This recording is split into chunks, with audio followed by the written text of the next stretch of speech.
Your girlfriend Jenny cringes as you hear a loud pop and your tire goes flat. She chides you for driving recklessly, but you swear you're doing your best. Privately, however, you're just as fearful as she is. The dirt road is suspicious at best, with its sharp rocks and rain-eroded potholes. You get out, the sleet-like rain instantly chilling you to your bones, and check your cell phone for service. Nothing. You exhale, afraid to admit to Jenny that you do not know how to change a tire. But then, you see a vehicle approaching at the distance. As it gets closer, you realize it's definitely not a car. It's a wagon. A real covered wagon. Straight out of those Oregon Trail games you used to play. This must mean you're getting close. You've heard the reenactors here are top-notch. But as the wagon approaches, something about it makes you uneasy. These actors are not the grinning tourist pleasers you'd expect.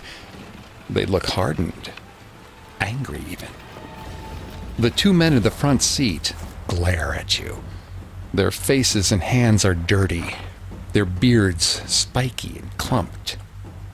They say nothing, but they gesture for you to climb the back. There's a woman seated there, clothed in an old-fashioned dress and bonnet. Something is swaddled in her arms. You don't want Jenny to see it, but you're truly scared. This was supposed to be a quick, fun weekend trip. Already you feel uneasy about abandoning your vehicle on this unknown road. But your options are limited. But wait, is that... Yes, finally you see it. Jenny lets out a gasp of wonder. There, stretched out before you in the valley below, a ghost town. It's bigger than you ever imagined. You've arrived at your destination, Bodie State Historic Park. You've made it in one piece. Despite the weather, you're going to make the best of it. But as you and Jenny leave the wagon and walk toward the town, you're unaware of the number one rule of the mountain. Many go up, few come back down.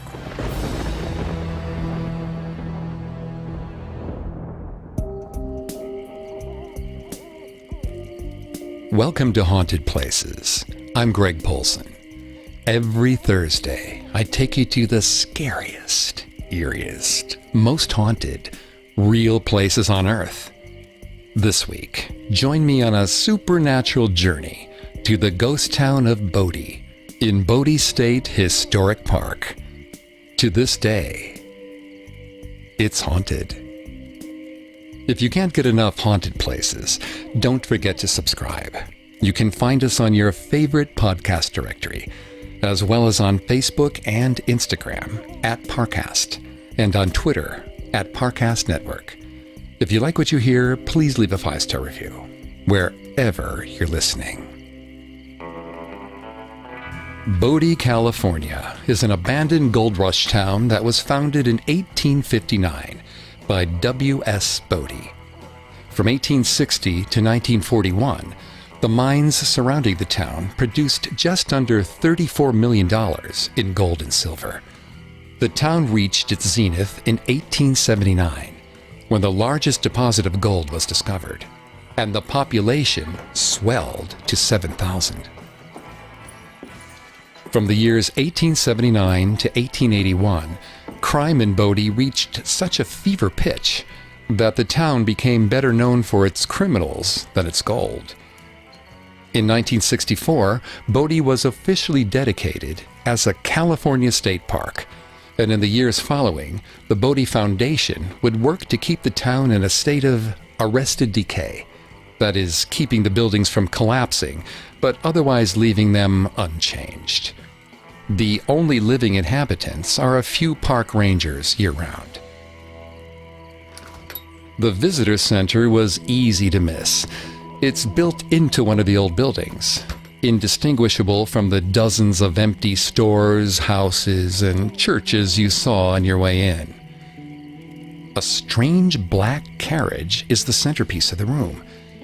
You're not sure what it would have been used for. You also notice a doll's head in a case, surrounded by marbles.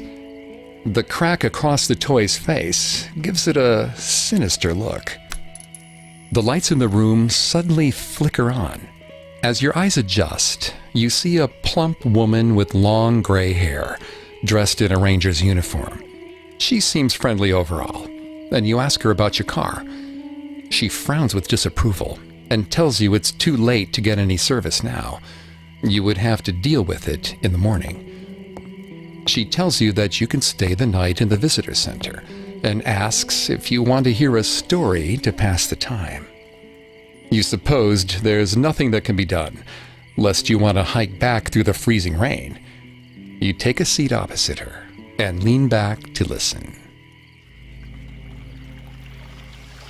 William groaned as yet another scoop of dirt yielded little more than some rocks and a minnow.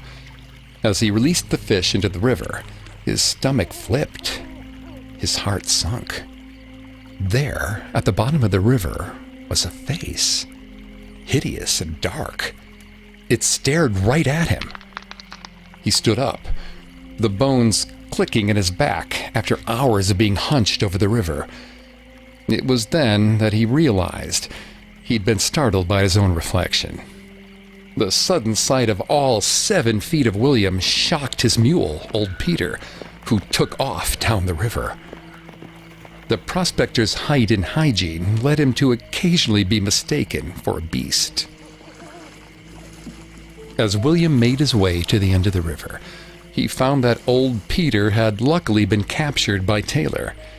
Though not as tall as William, Taylor was part Cherokee, and thus had a similarly dark complexion. Taylor was a useful partner, even if William didn't always enjoy sharing the take. William inquired as to the location of their other 2 partners, Doyle and Garrity. Taylor, characteristically silent, nodded back up the riverbank.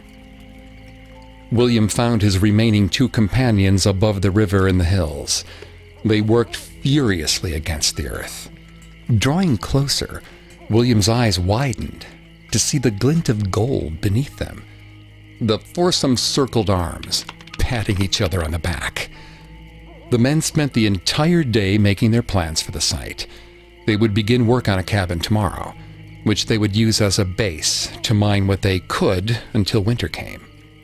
That was unfortunately only a few weeks away.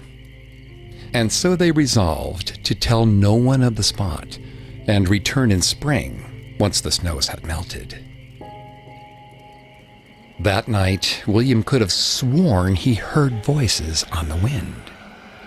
They laughed and taunted him, warning him to stay away. The gold belongs to someone else, they said, and you shall never have it. He woke up in a great sweat that only bolstered him with a stubborn determination. It took the rest of the fall to finish the cabin. It stood in the center of the valley, an anomaly amidst a sea of green brush. The men, satisfied with their work, began the long hike back down to Mono Lake. They shared a drink at the Mono Lake Inn before Doyle and Garrity departed for Sacramento. William and Taylor would depart later that afternoon, when the sun had died some. Or at least, that's what they told the other men. As soon as Doyle and Garrity cleared the horizon, they headed right for the general store. William purchased extra equipment and supplies, which Taylor loaded onto old Peter. They headed back up into the hills. The path to the cabin was longer than William remembered. He felt tired, as though being dragged down by a great and forceful weight. The voices came again. "It's all wrong," they said. "All wrong. You must leave or you will wake him. Winter is his time to sleep."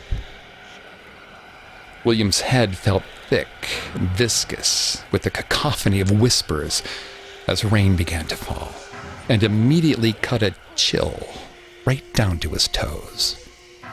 Soon, the rain turned to snow that fell with urgency. The thick veil covered their vision. "It's him. He's here. You must go back." Taylor watched the silhouette of William drop to his knees and collapse in the snow. He ran to the body, but realized to his dismay that the snow had already started to bury him. Taylor's hands were numb, and he could not get a grip on his large friend to lift him. He thought to use his mule, Peter, but by the time he found the animal and returned, William's body was completely buried, and all Taylor could see was an endless white floor. Taylor continued toward the cabin, face ducked against the torrential storm, praying he was walking in the right direction. When the dark shape of the building finally did emerge from the blizzard, Taylor didn't even bother finding the barn to tie up Peter, but instead brought him inside the cabin. Taylor and the mule both huddled next to the fire, while Taylor shakily prepared a can of beans. The tips of his fingers and toes were blackened. His body stung as his limbs thawed. When the sounds came, Taylor was having trouble keeping his eyes open. His head was light. His limbs ached. It was the door. William must have made it after all. Taylor was too cold and exhausted to feel anything. He sauntered to the door and opened it. Peter panicked. The mule reared and banged his head against the ceiling. He trotted back and forth, crashing into the walls. Taylor looked, but nothing was out there. Nothing but the terrible, oppressive wind. The mule stood in the corner, trembling. Blood streaked between his eyes where his head knocked the ceiling. The ice that covered the mule's fur was melting into a puddle on the ground. The noises continued. Taylor shut his eyes against them, praying for them to stop, praying for sleep to come. He opened his eyes at the tapping on the window. There was the face of William Bodie, body frozen and lifeless, spindly fingers drumming against the glass. At the sight of the demon, old Peter the mule dropped dead. The storm continued. The days passed. Taylor sliced at parts of the mule and cooked him over the fire. The rest of the animal started to rot. The stink was almost unbearable, but Taylor was too weak to drag himself outside. That, and he was too afraid to open the door. Every night, William's frozen corpse returned, tapping against the window. Every night, Taylor refused to let him in.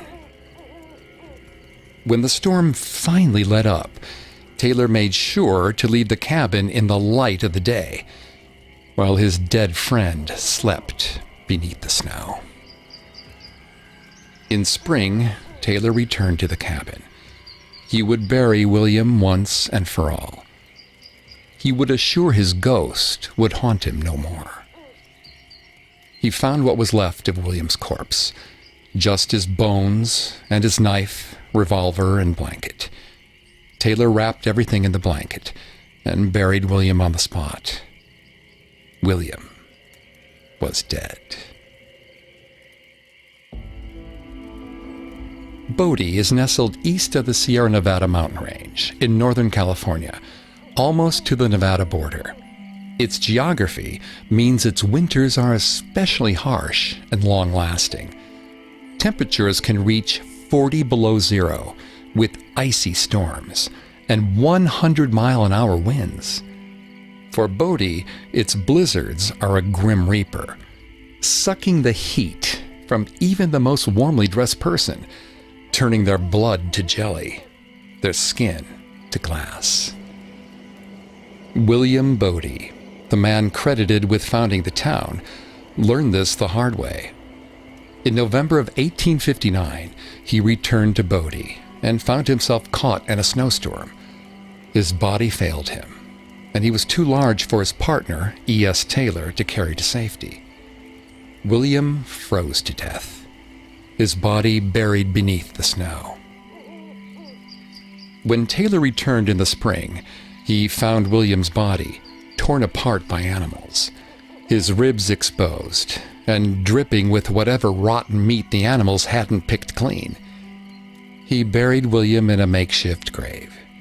In 1879, when curious townsfolk were eager to see the remains of their city's namesake, they exhumed William's remains and hung them on display in the center of town.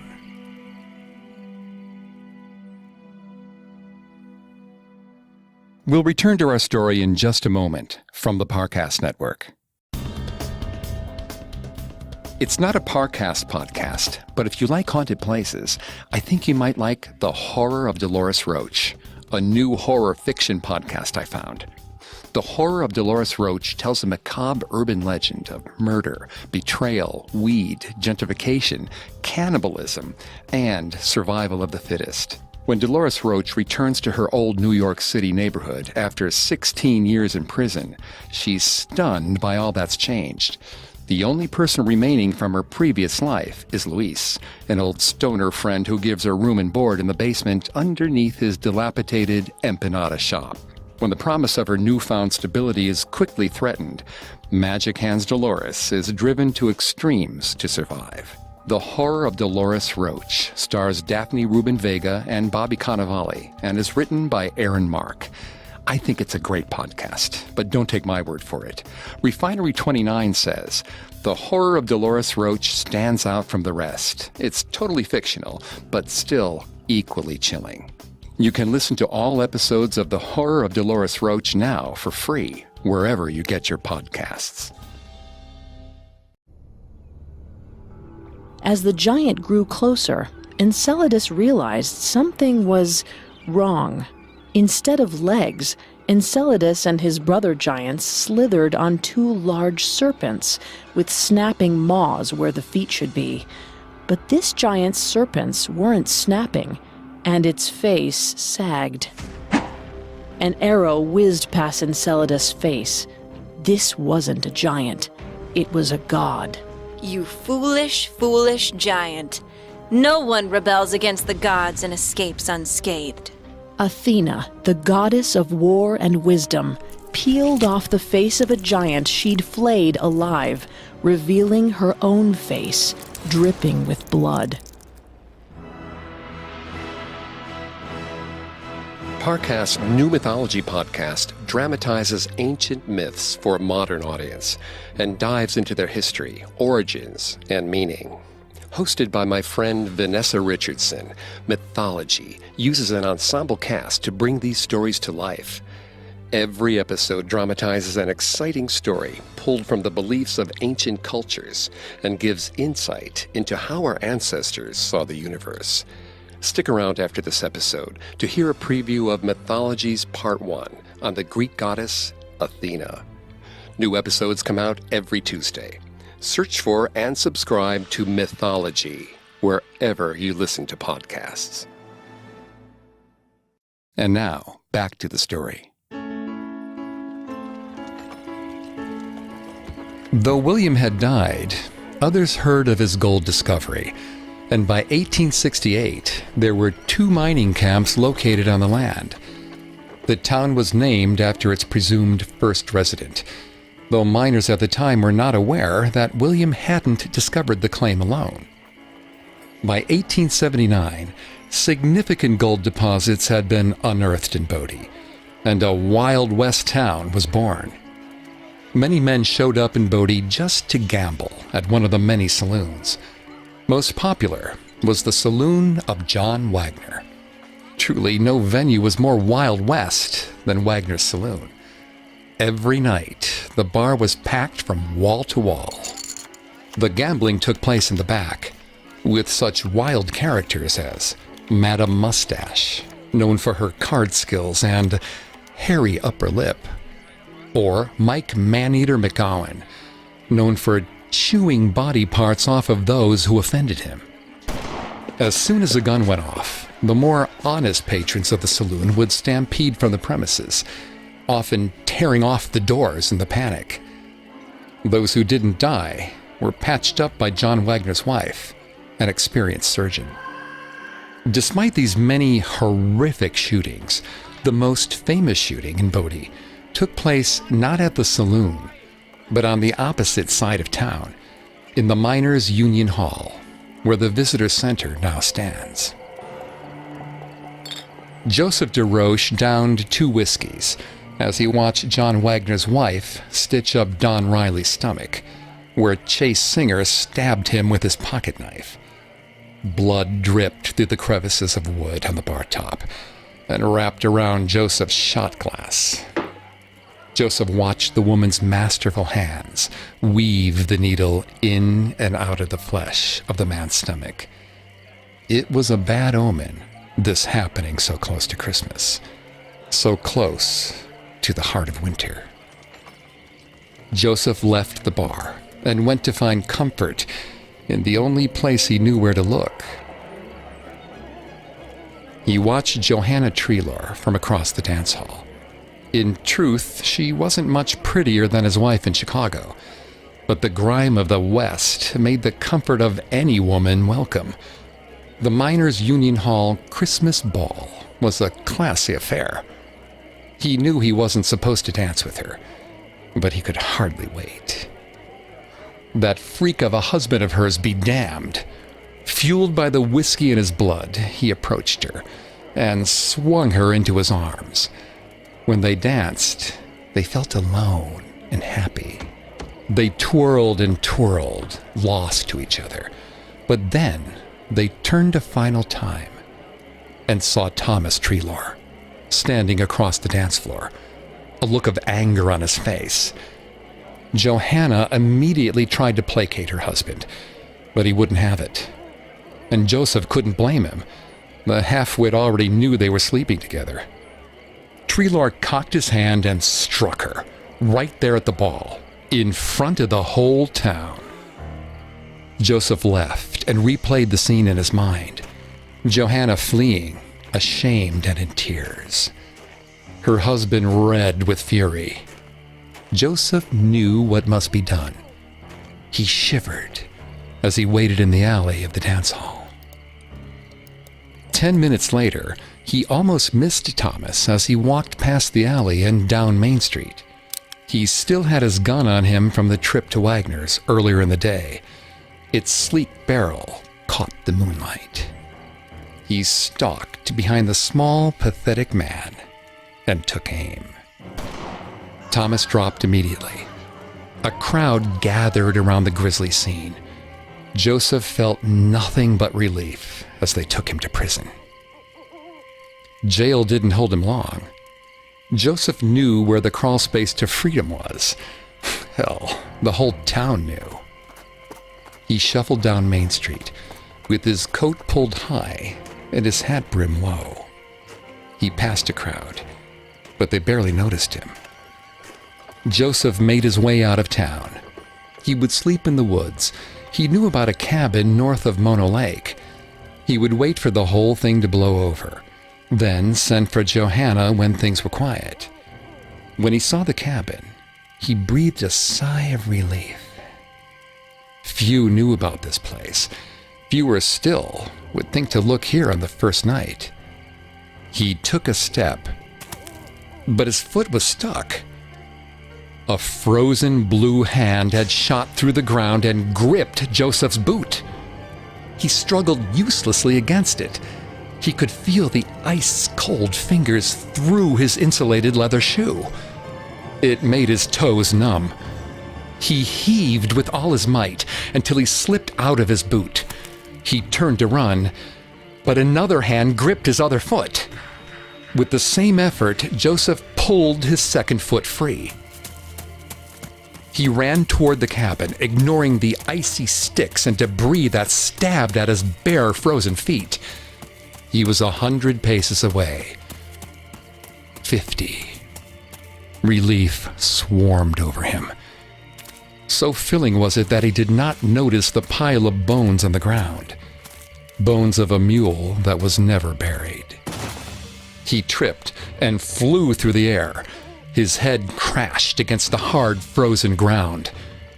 Joseph startled awake to see several men standing over him. They were dark shadows, their features incomprehensible. He'd tried to tell them to leave him be. The undead were here. They were coming for him. They laughed a long, demonic laugh. They wrapped a rope around his feet and started to drag him back to Bodie. He felt the frozen ground through his clothing. Sticks and rocks ripped his shirt and cut his arms. His head felt light. He looked up at the men and saw a blue frozen figure walking next to them, whispering in their ears. It turned to look upon Joseph and smiled, a mocking smile. They dragged him through town, through the terrible judging eyes of the crowd. He tried to focus his eyes. Johanna was in the street, watching with horror. The people looked possessed, their eyes red with judgment and hatred. They looked twisted, hellish, and supernatural. They cackled and screamed. Their faces shifted and changed. Some were horned, some rotting. They were the spirits of Bodie's violent past, come to judge Joseph, come to blame him for their own deaths. The demons parted, and DeRoche's eyes widened as he saw a makeshift gallows had been constructed at the very site of Thomas's murder, just outside the dance hall. He didn't expect them to take things this far, but he knew they were not themselves. Something evil was at work. Joseph felt the breath of a man at his side. A voice growled, "Any last words?" His body was battered. His wounds stung. He was so cold. He could hardly think. He moaned, "Oh God." And apparently that was good enough for everyone.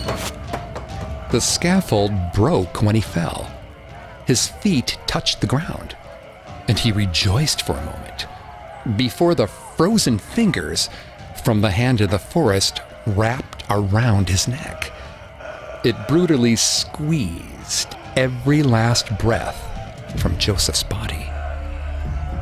Bodie needed a sacrifice. Winter was a time for vengeance. No man can escape that supernatural desire. Accounts from local newspapers vary, but at 1:30 a.m. on January 16, 1881, one Joseph DeRoche, owner of the Bodie Brickyard, followed Thomas Treloar, a local miner, from a dance at the miners' hall.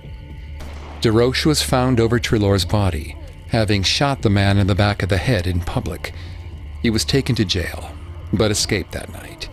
A manhunt ensued, and after 2 days, he was found and returned to the jail, where a mob dragged him from his cell and strung him up at the site of the murder. A local vigilante group, the 601s, left a note on his corpse. It read, "All others take warning. Let no one cut him down. Bodie, 601." Joseph's death changed Bodie. The town's lawlessness gave way to order. Mike the Man-Eater was driven from town by the sheriff. Madame Mustache, having recently lost a huge sum, ran to the edges of town, where her hairy lip was found wet with poison. She was buried in the disreputable cemetery with the others. Bodie, it seems, has a problem with waiting. Waiting for spring to return for gold. Waiting for a poker game to finish. waiting for a murderer's trial. Perhaps it is this impatience that gives rise to the town's spirits. Due to their misdeeds, they're denied an afterlife. And so, they wait. Wait for an end that will never come. But Bodie's greatest evil was never its bad men. No, they placed a distant second to the Reaper, the hand of death, winter. And in 1879, Bodie would lose more souls to the specter than in any gunfight.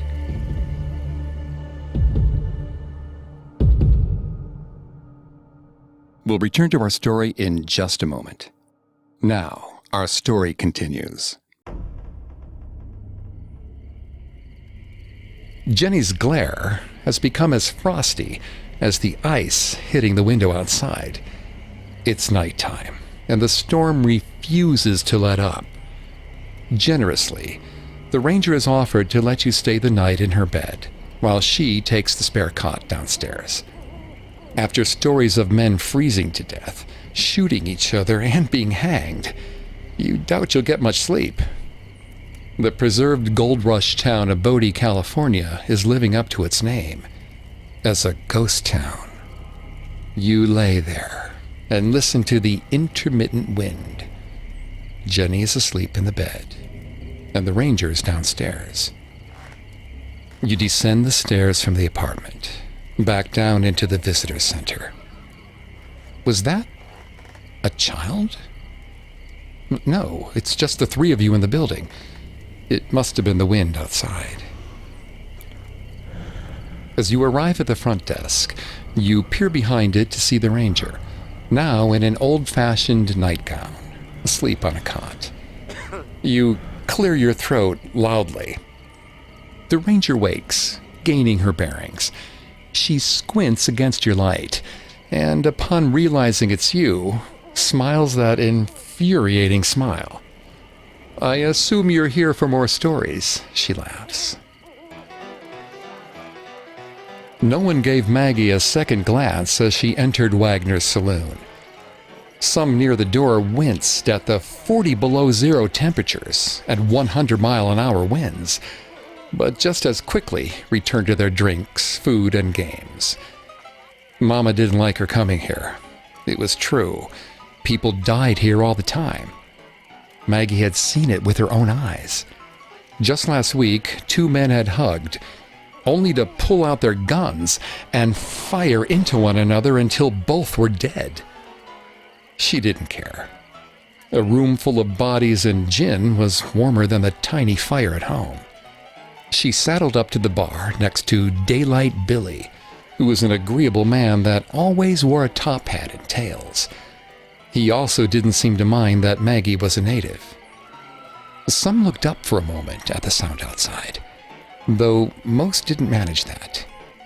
Only Maggie and Billy seemed to care enough to actually get up and look out the windows, but they couldn't see anything through the snow. The snow was coming down in droves. Something about the scream called to her, goaded her. Maggie waved Billy off, donned her coat, and went back out into the street. The wind bit at her, and her ears stung, but she pressed forward.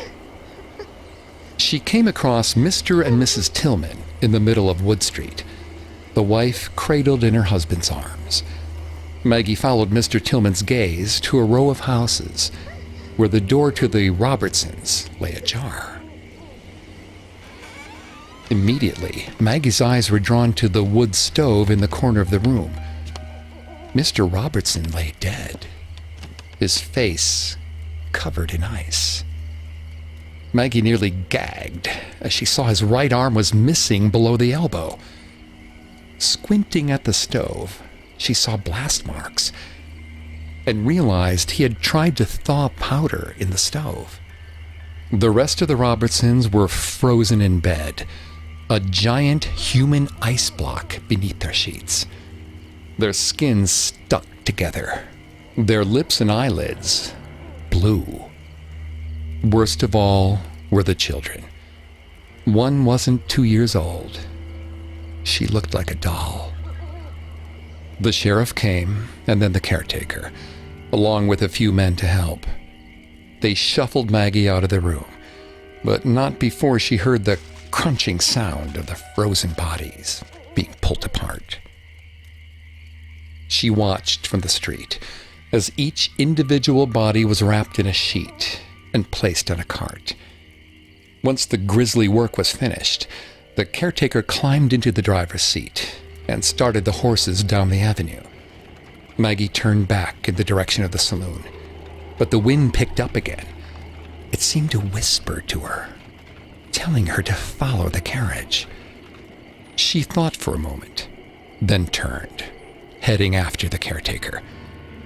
The carriage stopped just past the Miners' Union Hall in front of a barn. The mortuary was at the other end of Main Street. Watching from a nearby alley, she saw the barn doors open. They carefully lifted the first of the bodies and began to take it inside the barn. When they had gone, she snuck inside and immediately saw the reason for the caretaker's secrecy. Against the far wall were body parts, arms and heads and legs, all turned the pale blue of a frozen body.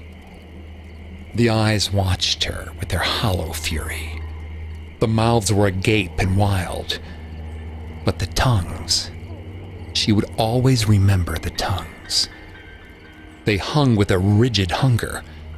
The icicles dripped from their tips with a ravenous cannibalism.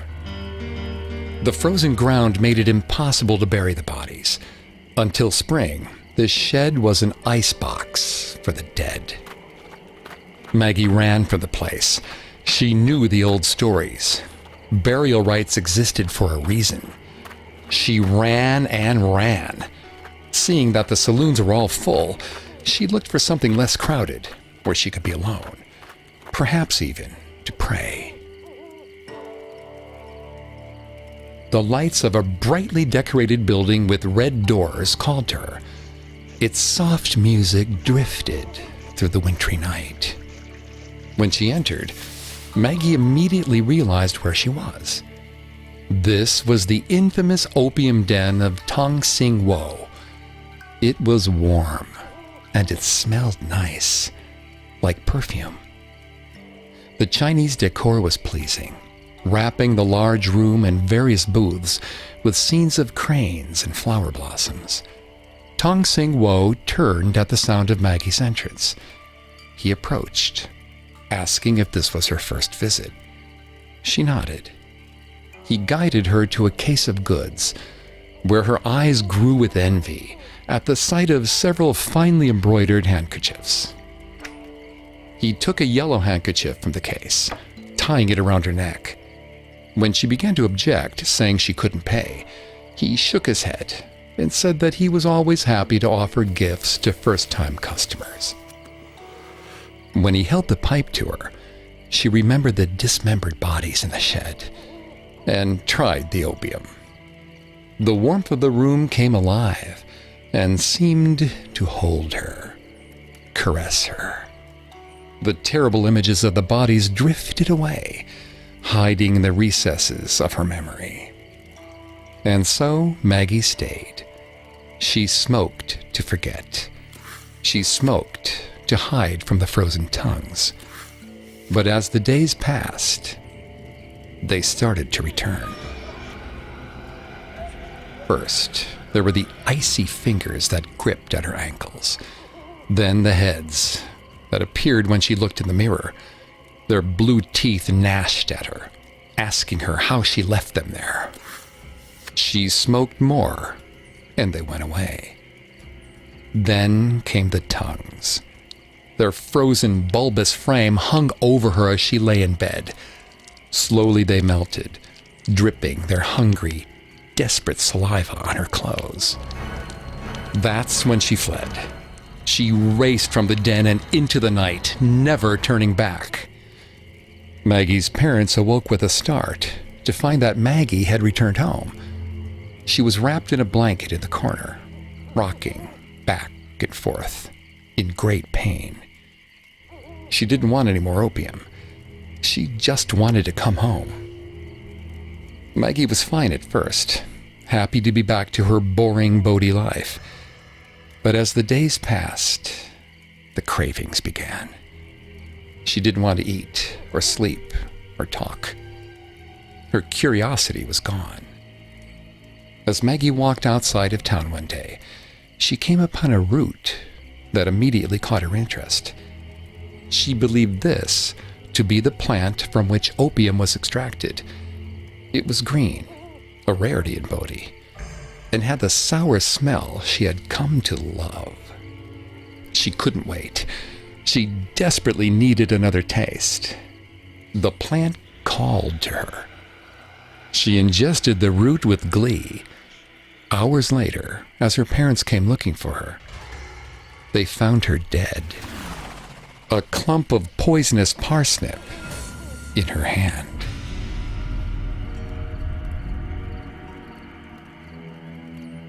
When the ranger stops talking, you emerge from your trance.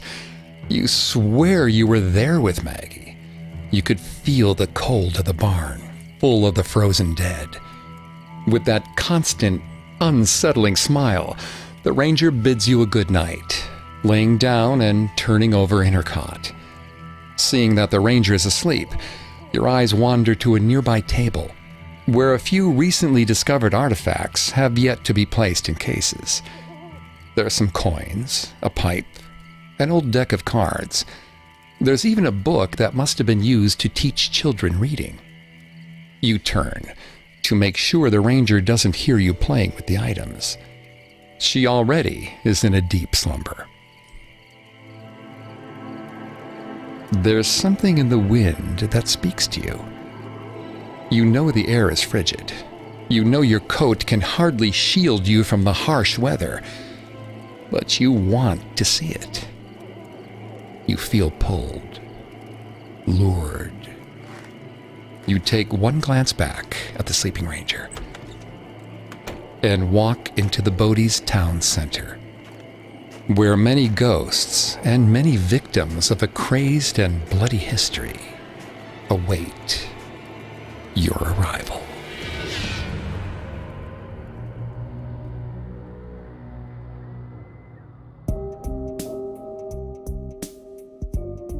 Thanks for listening to Haunted Places. Don't forget to subscribe to Haunted Places on Apple Podcasts, TuneIn, Google Play, Stitcher, Spotify, or any other podcast directory. If you like what you hear, leave a 5-star review or tell us what you think on social media. We're on Facebook and Instagram as @Parcast and Twitter @Parcast Network.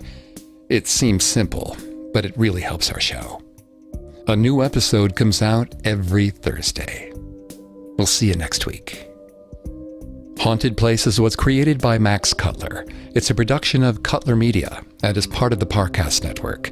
It's produced by Max and Ron Cutler. Sound design by Ron Shapiro, with production assistance by Maggie Admire and Carly Madden. Haunted Places is written by Greg Castro. I'm Greg Polson. And now, please enjoy this preview of Mythology's first episode on the Greek goddess Athena. It was foolish to challenge the gods. After battling the goddess Athena for 3 days, Enceladus had all but resigned himself to the fate of so many of his fellow giants. But he'd escaped her for the moment, and perhaps that would become his advantage. Enceladus had barely caught his breath when he heard the horses. He whipped around, worried Athena had tracked him to the Ionian Sea, but it was one of Enceladus' own, another giant. As the giant grew closer, Enceladus realized something was wrong. Instead of legs, Enceladus and his brother giants slithered on 2 large serpents with snapping maws where the feet should be. But this giant's serpents weren't snapping, and its face sagged. An arrow whizzed past Enceladus' face. This wasn't a giant. It was a god. You foolish, foolish giant. No one rebels against the gods and escapes unscathed. Athena, the goddess of war and wisdom, peeled off the face of a giant she'd flayed alive, revealing her own face, dripping with blood. She kept the skin wrapped around her like a cloak. Enceladus's leg serpents snapped and spit at Athena, but their fangs couldn't pierce the hide of his own kind. It was a perfect shield. Athena knocked Enceladus into the Ionian Sea. Then she crouched down and lifted the entire isle of Sikolos. Athena had a divine, godly strength. Plucking an island out of the ocean was as easy for her as it was for a man to pick up his child. Athena straightened up, raising the island above her. She swung it around over Enceladus and slammed the island on his head. Enceladus crumpled under the blow of the island. He sank and then vanished beneath the landmass. His blood and anger rippled outward from the island. The place where Enceladus was defeated became Mount Etna, and the buried giant was reduced to expressing his wrath through eruptions and earthquakes. Yet something wasn't right. As she watched steam build above Mount Etna, Athena knew her heart was missing a piece.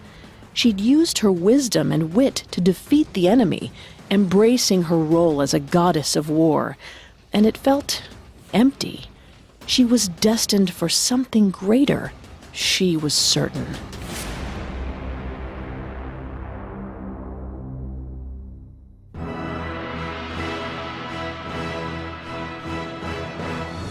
Welcome to Mythology on the Parcast Network. Every Tuesday, we present dramatic stories from ancient mythology and explore their origins. I'm your host and narrator, Vanessa Richardson.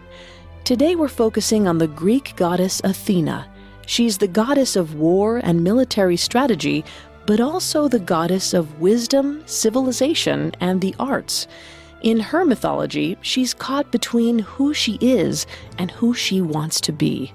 New episodes of Mythology release every Tuesday, and you can find us and all of Parcast's podcasts wherever you listen to podcasts. At Parcast, we are grateful for you, our listeners. You allow us to do what we love. Let us know how we're doing. Reach out on Facebook and Instagram at Parcast and Twitter at Parcast Network. And if you enjoy today's episode, the best way to help us is to leave a 5-star review wherever you're listening. It really does help us. We also now have merchandise. Head to parcast.com/merch for more information. Something to note in these episodes, all Greek myths have many versions and variations. We've selected those we felt are the most dramatic and entertaining, and supplemented them with additional research into Greek traditions. Additionally, each Greek myth takes place in a wide expanded universe. While we'll cover some major myths of Athena over the next few episodes, this won't be her only appearance in the podcast. Goddess of the arts and of war, Athena exhibits a dichotomy in Greek culture. She's a woman warrior in a culture where women didn't go to war, and a household goddess who vowed to never be a lover or a mother. Athena is masculine, feminine, and something greater than both. She's a goddess for everyone, and a goddess for no one. Ancient Greek society had clear gender roles, treating women as second-class citizens. But Athena exists outside that construct. She'll skin a giant alive and then go weave a tapestry. She's as apt to teach men gardening and pottery as she is to help them slay their enemies. Unlike her half-brother and rival, Ares, the war god, Athena approaches war with logic and meditation. At the start of a battle, Ares leaps into action, while Athena waits, plans, then leads men to bloody victory. She values rational thinking over emotion, but is not without rage and bloodlust. Classicist Walter F. Otto characterized Athena as the goddess of nearness because she was always beside the Greek heroes in battle, guiding their spears and swords. She is, like all Greek gods, a killer. However, Athena prefers to change errant humans into other forms, doling out punishments while preserving life. She also transforms herself, taking a male appearance multiple times in the Iliad and the Odyssey. That isn't to say she doesn't embrace a female role too. In today's myths, the building of the Palladium, the judgment of Paris, and the story of Arachne, Athena strives to be recognized as feminine, and this may be the hardest battle the goddess of war has ever fought. The king of the gods had a headache, and Zeus's son Hephaestus, like many children, was only making it worse. Hephaestus was god of the forge, born with a clubfoot. To him, a headache was nothing. And then I realized I could put another axe head on my existing axe and kill 2 men with 1 blow. Genius, right? Oh, my head is killing me. That's the idea. Both heads could kill. 2 heads, 1 axe. Zeus gestured to his forehead, frustrated. It feels like my skull is expanding and contracting. Maybe I should go... Oh, headache. I thought we were still on axe heads. Zeus continued moaning as he dropped to the floor, gripped his head, and rocked back and forth. Hephaestus looked on, torn between sympathy and opportunity. Anything I can do? Maybe take over your duties for a time? Not that a headache could ever take down the great god Zeus. Oh, Hephaestus, will you... Oh. Hephaestus eyed his brand new double-headed axe. Then Zeus doubled over in front of him. The opportunity was ripe. Zeus had overthrown Hephaestus' grandfather. Perhaps patricide ran in the family. Oh, make it stop. End it. I'll cut off my head. Hephaestus hid his grin as he grabbed his double-head axe. After today, the gods of Mount Olympus would bow to Hephaestus. He wound up and aimed straight for Zeus's skull. The axe cleaved Zeus's head in half. As Zeus's eyes spread wide apart, a battle helmet emerged from where his brain should have been. Hephaestus dropped his axe in shock as a fully armored warrior woman sprang from Zeus's head, shouting a battle cry. All thoughts of ruling Mount Olympus faded in the face of this fearsome, beautiful goddess. Ready for battle, Athena stepped out of her father's head and into the light of Mount Olympus. Athena was born without a mother, the child of Zeus alone. She emerged a rational adult, capable of complex thought, and ready to fight for her life. Yet because the Greek gods are modeled on humans, with human flaws and emotions, there is one story of Athena's childhood and a youthful accident that guided the rest of her life. Zeus was accustomed to his children having a mother, so after he fused his head back together, he wasn't sure what to do with Athena. Eventually, the single dad sent his new daughter away to be educated by his nephew, Triton. Triton was a fish-tailed ocean god, so Athena spent much of her time in and around water, and more of her time with Triton's daughter, Pallas.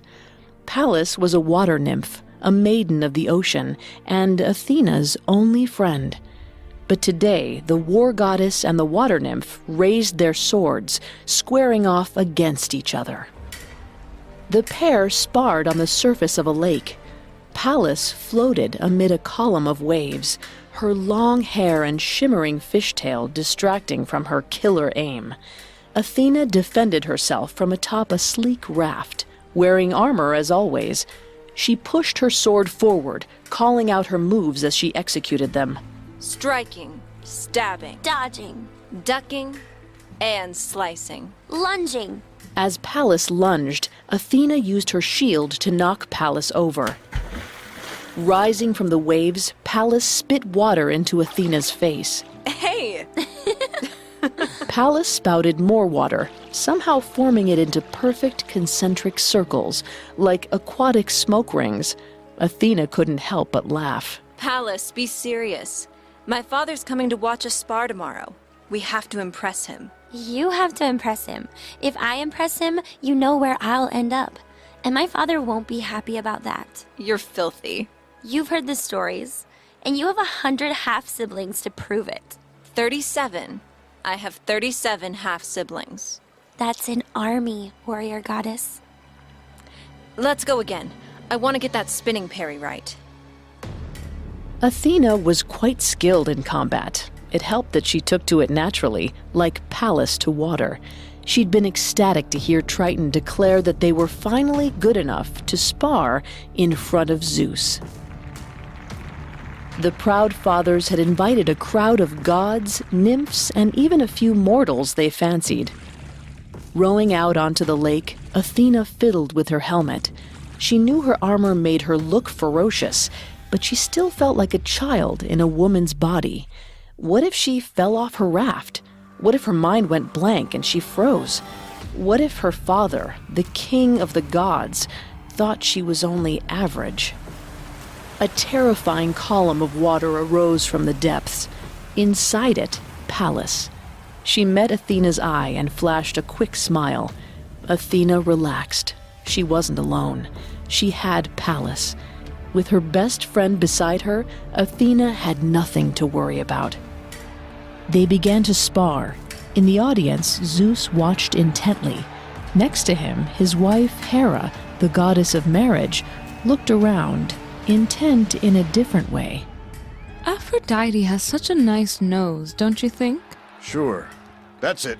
Slice and dodge. Well done. You've never noticed it? I guess it's fine, if you like noses.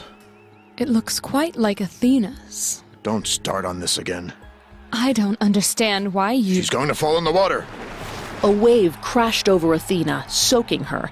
Athena slipped, but kept her footing on the raft. Come on, Athena. You can do it.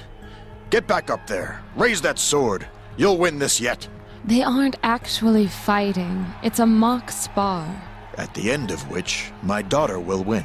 Zeus nervously watched Athena struggle through the next few maneuvers. She's going to fall and embarrass us. Us? She does have a mother. I knew it. I meant Athena and myself.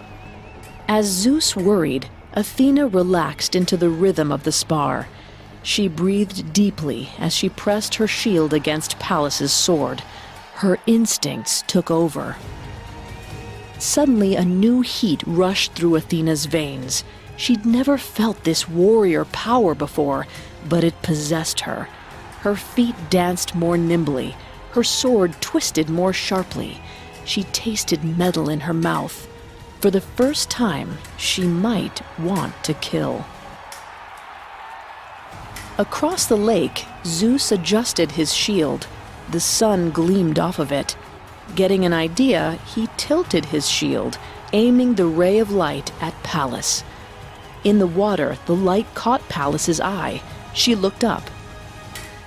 Meanwhile, Athena stabbed toward Pallas's heart, a final flourish. The perfectly executed move she was born for. This was her gift, combat. Athena lunged, expecting Pallas to dodge as they had rehearsed. She didn't notice that Pallas's face was tilted up, distracted.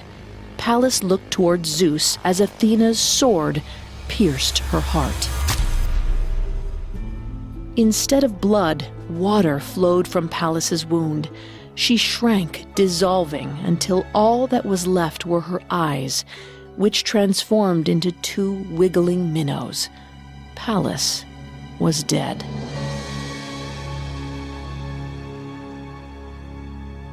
If you enjoyed listening to this preview of our episode on Athena and want to hear the rest of it, search and subscribe to Mythology wherever you listen to podcasts. New episodes release every Tuesday.